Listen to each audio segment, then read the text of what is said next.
This channel does not promote any violent, harmful, or illegal activities. All content provided by this channel is meant for an educational purpose only. Top quality और consistent performance के लिए सिर्फ silver pump नाम याद रखना। ধর্মঘটে ধুন্ধুমার। আমরা কেন বলছি তার কারণ উচ্চ মাধ্যমিক পরীক্ষার প্রথম দিন আজ এবং সেই দিন যাদবপুর বিশ্ববিদ্যালয় কাণ্ডের প্রতিবাদে ছাত্র ধর্মঘটের ডাক দেয় এসএফআই। কলেজ বিশ্ববিদ্যালয় class boycott, picketing, gate meeting সহ একগুচ্ছ কর্মসূচির ডাক বাম ছাত্র সংগঠনের। ছাত্র ধর্মঘটের দিন উচ্চ মাধ্যমিক পরীক্ষা ধর্মঘটের রেশ যাতে রাস্তায় না এসে পড়ে, পরীক্ষার্থীদের যাতে কোনো সমস্যা না হয় তার জন্য সতর্ক থাকে পুলিশ। পরীক্ষার্থীরা বাধার মুখে পড়লে ব্যবস্থা নেওয়া হবে, বাম ছাত্র সংগঠনকে হুঁশিয়ারি কলকাতার সিপি মনোজ বর্মার। উচ্চ মাধ্যমিকের দিন কর্মসূচি নিয়ে এসএফআইকে হুঁশিয়ারি দিয়েছে শাসক দল। আজকে এই মুহূর্তে আপনাদের আলাদা আলাদা যে ভিজুয়ালসগুলো দেখাচ্ছি, দেখলে বুঝতে পারবেন যে আজকের সারাদিনের কি পরিস্থিতি। মেদিনীপুর কলেজে দেখুন এসএফআই এর সঙ্গে টিএমসিপির রীতিমতো হাতাহাতি, চুলোচুলি, চর, কিল, থাপ্পড় একে অপরের দিকে কিভাবে ধেয়ে গিয়েছে আজকের ছবি আজ সকালের। অন্যদিকে দেখুন আপনারা এসএফআই এর ডাকে যে ধর্মঘট, সেখানে বিদ্যাসাগর ইউনিভার্সিটিতে সেখানে ধর্মঘটীদের পুলিশ কিভাবে তুলে নিয়ে যাওয়া হয়। এসএফআই এর ডাকে ধর্মঘট যাদবপুর বিশ্ববিদ্যালয়ের সামনে আমরা আপনাদের দেখাচ্ছি এই মুহূর্তে ক্যালকাটা ইউনিভার্সিটি। আমার সহকর্মী সুমন মহাপাত্র আমার সঙ্গে রয়েছেন এই মুহূর্তে। এই মুহূর্তে রয়েছেন সুমন। আজ সকাল থেকে আজকে অত্যন্ত গুরুত্বপূর্ণ দিন, আমরা বারবার বলছি, তার কারণ উচ্চ মাধ্যমিকের প্রথম দিন, তারপর ধর্মঘটের কি কি ছবি দেখা গেছে আর বর্ণনা করছি না। তুমি এই মুহূর্তে রয়েছো যাদবপুর বিশ্ববিদ্যালয় এপি সেন্টার, আজকে এই গোটা ঘটনার এপি সেন্টার বলা যায়। সেখানকার এই মুহূর্তে ছবিটা কি, তারা কি বলছেন?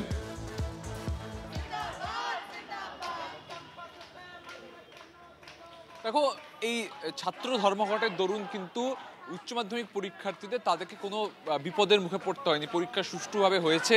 এবং যাদবপুর বিশ্ববিদ্যালয়ের অন্দরে সেখানে কিন্তু আজকে আন্দোলন দানা বাঁধছে।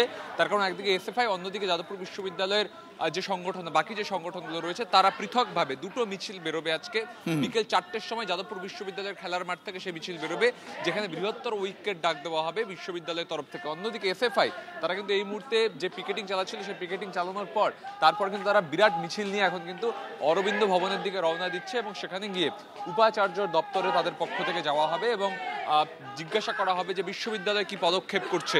তুমি দেখতে পাচ্ছ সেই মিছিল শুরু হচ্ছে একেবারে 4 নম্বর গেট থেকে। যা সুমন, এই মিছিল কি যাদবপুর বিশ্ববিদ্যালয়ের ভেতরেই, মানে যাদবপুর বিশ্ববিদ্যালয়ের ভেতরেই থাকবে, না এই মিছিল পরবর্তীকালে বাইরেও বেরিয়ে আসবে এমন কোনো পরিকল্পনা রয়েছে? তাহলে আগে থেকে দর্শকদের জানানোটা আমাদের কর্তব্য। সুমন,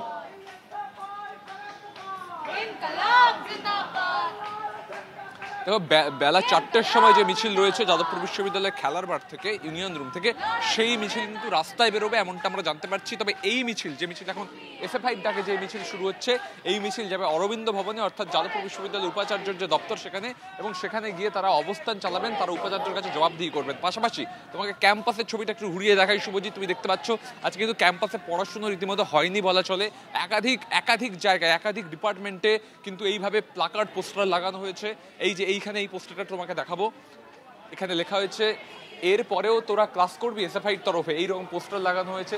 তৎসহ বিভিন্ন জায়গায় এরকম পোস্টার লাগানো হয়েছে যে চাই নিরাপদ ক্যাম্পাস, চাই আইসিসি নির্বাচন।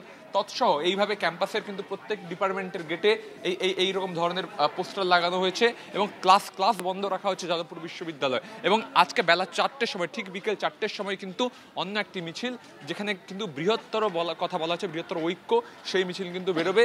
আমি সরাসরি তোমাকে দেখাবো ছবিটা যাদবপুর বিশ্ববিদ্যালয় ক্যাম্পাসের। সেখানে কিন্তু পড়ুয়ারা আজকে কিন্তু রীতিমতো আন্দোলনের মেজাজে রয়েছেন এবং একাধিক বিল্ডিং, তাতে কিন্তু পড়াশোনা, পঠন পাঠন বন্ধ। সুমন, আমি খুব সংক্ষেপে আরেকটা বিষয় জেনে নিই তোমার কাছ থেকে, কারণ পঠন পাঠন বন্ধ, কিন্তু আজকে কয়েকটা ইন্টারনাল এক্সামিনেশন ছিল, কিছু পরীক্ষা ছিল, সেই পরীক্ষাগুলো সেখানে হয়েছে।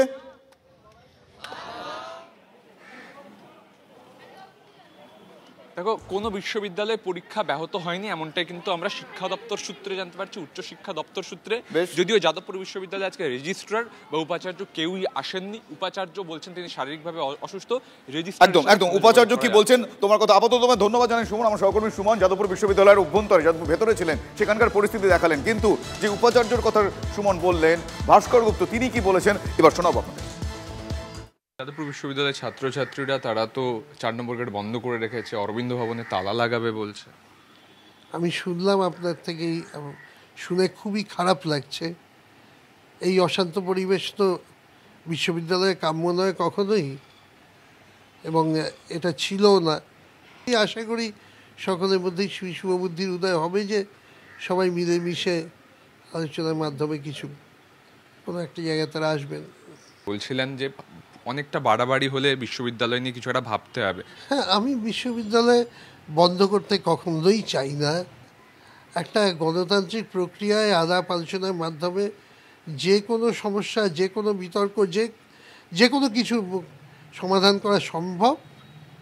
সুতরাং আমি প্রথমত এই ঘটনাতে এই রকম একটা বিষয়ে মানে সর্বত্র দুঃখ প্রকাশ করছি যে আমার নিজের খুব খারাপ লেগেছে। ছাত্রছাত্রীরাও তো আমারই তো সন্তান সম, তাদের কারো গায়ে আঘাত লাগলে নিশ্চয়ই সেটা আমার গায়েও লাগে। এত বিশ্রী একটা অনভিপ্রেত ঘটনা, এটা যাতে ভবিষ্যতে আর কখনো না ঘটে। আপনি সেদিন ওয়েব কুপার যে বার্ষিক সাধারণ সভা ছিল সেখানে উপস্থিত ছিলেন। এই নিয়ে অনেকে বিতর্ক করছেন যে আপনি শিক্ষামন্ত্রীর পাশে গিয়ে কেন বসলেন, সেটা তো একটা দলের অধ্যাপক সংগঠনের প্রোগ্রাম, সেমিনার, ওটা দলীয় প্রোগ্রাম নয়। আমি এটা গিয়ে থাকি দলমত নির্বিশেষে। হ্যাঁ, দলীয় কেন, তার অর্গানাইজেশনের প্রোগ্রাম নয়। সেমিনারে আমার বক্তব্য তার সঙ্গে কোথাও মিলতে পারে, তা কোথাও না মিলতে পারে। তো আমি অবশ্যই সেমিনারে গিয়েছিলাম। প্রোটোকল অনুসারে শিক্ষামন্ত্রী ক্যাম্পাসে এলে ভাইস চ্যান্সেলরকে থাকতে হয়, ফলত আমি নিঃসন্দেহে সেখানে গিয়ে ওনার সঙ্গে দেখা করে ওনাকে বলি। এটা উনি খুব পরিষ্কারভাবে সেটা বোঝেন যে যেহেতু আমি ওর সংগঠনের সদস্য নই, তাই এইখানে আমার পক্ষে এরপরে সভা যখন হবে, সাংগঠনিক অনুষ্ঠান, সেখানে থাকা সম্ভব নয়। উনি সেই নর্মসটা খুব পরিষ্কারভাবেই বোঝেন, খুব ভালোভাবেই বোঝেন, এবং তাই আমি ওনাকে ওটা বলে দিয়ে চলে আসি। শুনলেন আপনারা উপাচার্য আমার সহকর্মী সুমনকে কি বলেছেন। কিন্তু সেদিন ঘটনায় আহত যে ছাত্র, ইতিমধ্যে আপনারা তার নাম জেনে গিয়েছেন, ইন্দ্রানুজ রায়। ইন্দ্রানুজের বাবা অমিত রায়, তিনি আবার এই গোটা বিষয়টার পেছনে প্ররোচনার গন্ধ পাচ্ছেন। কি বলছেন অমিতবাবু, শুনুন তার মুখ থেকে। নিশ্চয়ই কোনো উভয় দিক থেকেই কোনো প্ররোচনা কেউ দিচ্ছেন, যারা গিয়ে উত্ত্যক্ত করছেন, সেই তার ফলশ্রুতিতে এইগুলো ঘটে যায়। যখন একটা মাস জামায়াত হয়ে যায় তখন কিন্তু প্রত্যেকের বড়দের কিন্তু বিরাট দায়িত্ব থাকে যে এটা যাতে ক্যাওসের দিকে না চলে যায়, সেটা কিন্তু বড়দের দায়িত্ব থাকে। বাবা হিসেবে ছেলেকে কি পরামর্শ দেবেন এই ঘটনার পর? সব যদি একমত একই রকম হয় তাহলে সেটা দুশ্চিন্তার বিষয় আছে, কিন্তু যদি ভিন্ন ভিন্ন যদি মত থাকে তাহলে সেটা দুশ্চিন্তা নয়, সেটা ভালো। সেটার মধ্যে একটা শিক্ষার একটা যে আমাদের সার্থকতা আছে সেটা বোঝা যায়। দমন পীড়ন দিয়ে গিয়ে ছাত্রছাত্রীদের আমরা ডিল করলে আমরা সমস্যার সমাধান করতে পারবো না। আমাদের যেটা চালু করতে হবে, যে জায়গাটা অনেক বেশি আলাপ আলোচনার জায়গাতে নিয়ে আসতে হবে, এই দায়িত্বটা আমাদেরকে নিতে হবে। সবাইকে আলাপ আলোচনা করে ছাত্রছাত্রীদের মধ্যে অনেক ইন্টারাকশান করতে করতে ছাত্ররা একটা টাইমে বুঝে যায় যে অ্যাডমিনিস্ট্রেশনের লিমিটেশন কোন জায়গাটায় আছে। কেন বুঝবে না? একটা টাইমের মধ্যে বুঝবেই, নিশ্চয়ই বুঝতে পারবে। শুনলেন ইন্দ্রানুজের বাবা কি বললেন। তিনি কেওস এই শব্দটা ব্যবহার করলেন, কিন্তু কেওস আজকে দেখতে পাওয়া যাচ্ছে। আজকে বিভিন্ন বিশ্ববিদ্যালয়ের সকাল থেকে কেওটিক সিচুয়েশন। এই মুহূর্তে আপনাদের বিদ্যাসাগর বিশ্ববিদ্যালয়ের কথা বলবো। সেখানে আপনারা জানেন ডিএসওর বিক্ষোভ ঘিরে তুল কালাম কাণ্ড। সেখানে বিশ্ববিদ্যালয়ের গেটের সামনে এআইডিএসও সমর্থকরা বিক্ষোভ দেখান। পুলিশ বিক্ষোভকারীদের সরাতে এলে সেখানে ধাক্কাধাক্কি হয়, হাতাহাতি হয়, চ্যাংদোলা করে সরানো হয় এআইডিএসও সমর্থকদের। বেশ কয়েকজনকে আটক করে প্রিজন ভ্যানে তোলা হয়েছে। প্রিজন ভ্যানে তোলার সময় দেখতে পাওয়া যাচ্ছে ওখানে একজন বিক্ষোভকারী, তিনি শুয়েছিলেন, তার গায়ে পুলিশ লাথি পর্যন্ত চালায়, ঘুষি মারে, নানাবিধ পরিস্থিতি আজ দেখতে পাওয়া যায়। একেবারে কেওটিক সিচুয়েশন।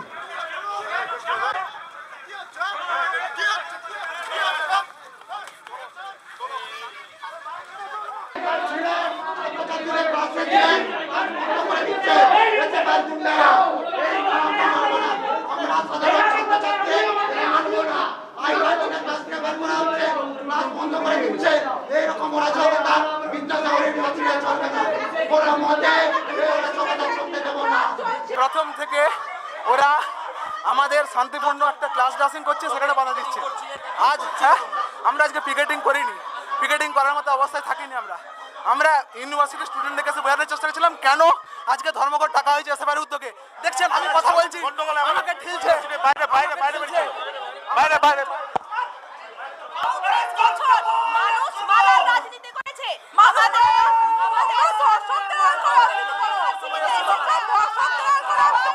আমাদের রাজনীতি করতে রাজনীতি করছে। গুন্ডারা এসে আমাদের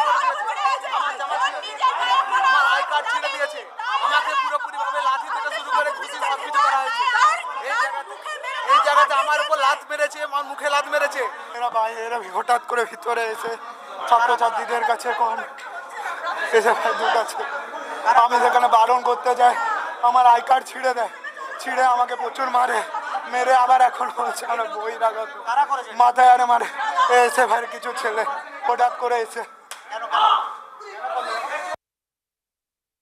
পুলিশ তৃণমূল দুয়ে মিলে এই ধর্মঘটকে ভাঙবার জন্য নামছে। ক্রিমিনাল ব্রাত্য বসুকে গার্ড করবার চেষ্টা।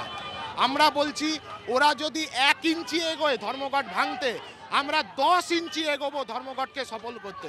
রাজ্যের সমস্ত বিশ্ববিদ্যালয়তে ছাত্রছাত্রীরা স্বতঃস্ফূর্তভাবে এই ধর্মঘটে সামিল হয়েছে, এই ধর্মঘটকে সংগতি জানিয়েছে, সমর্থন জানিয়েছে। গোটা রাজ্য জুড়ে এই মুহূর্তে একটাই আওয়াজ, ক্রিমিনাল ব্রাত্য বসুকে অ্যারেস্ট করতে হবে।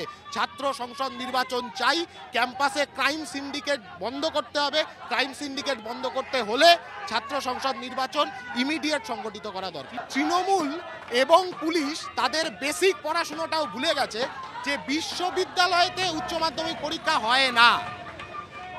একদিকে বিশ্ববিদ্যালয়তে ধর্মঘট চলছে, অপরদিকে সমস্ত এক্সামিনেশন সেন্টারের বাইরে এসএফআই এর হেল্প ডেস্ক, সহায়তা ক্যাম্প উচ্চ মাধ্যমিক পরীক্ষার্থীদের পাশে থাকবার জন্য সংগঠিত হয়েছে।